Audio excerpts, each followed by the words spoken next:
বিচি দিয়ে মুরগির ঝোল রেসিপিতে যা যা লাগছে: মুরগি, কাঁঠালো বিচি, আলু। কাঁঠালো বিচিগুলো আমি শিলপাটায় ঘষে পরিষ্কার করে নিয়েছি।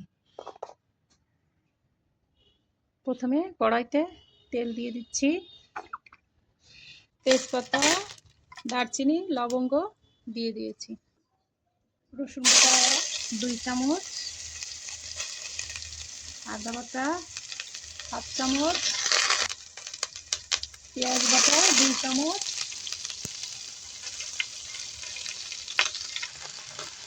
মরিচের গুঁড়ি 1 চামচ, হলুদের গুঁড়ি 1 চামচ, ধনে গুঁড়ো 1 চামচ, জিরা গুঁড়ি 1/2 চামচ, এলাচের গুঁড়ি 1 চামচ। এখন মশলাটাকে কষিয়ে নিচ্ছি। সামান্য পানি দিয়ে কষিয়ে নিচ্ছি যাতে করে মশলাটা পুড়ে না যায়। এখন মাংসগুলো দিয়ে দিব। মাংসগুলো দিয়ে কষিয়ে নেব।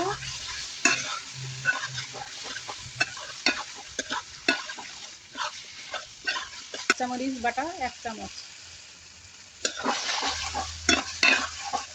মাংসটা পানি টেনে গেছে, এখন আলুগুলো দিয়ে দিব।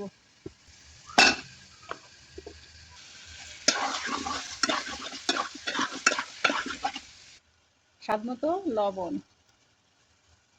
লবণটা একটু পরে দিলে মাংসের যে পানিটা ছাড়ে ওইটা তাড়াতাড়ি শুকায় না। একটু পরে দিলে মাংসের ভিতরে লবণটা ভালোভাবে ঢোকে।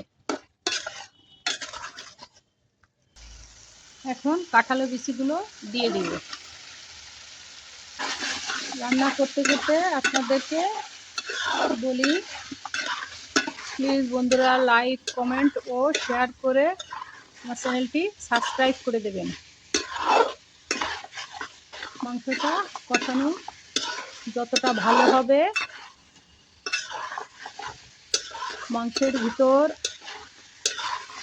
ততটা মশলা ভিতরে ঢুকবে আর ততটাই স্বাদ হবে। এখন পানি দিয়ে দিব।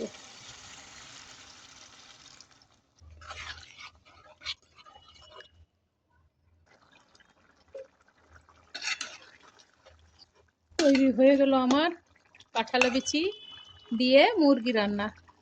বিচিগুলো সেদ্ধ হয়ে গেছে, এখন নামিয়ে পরিবেশন করে দেখাচ্ছি।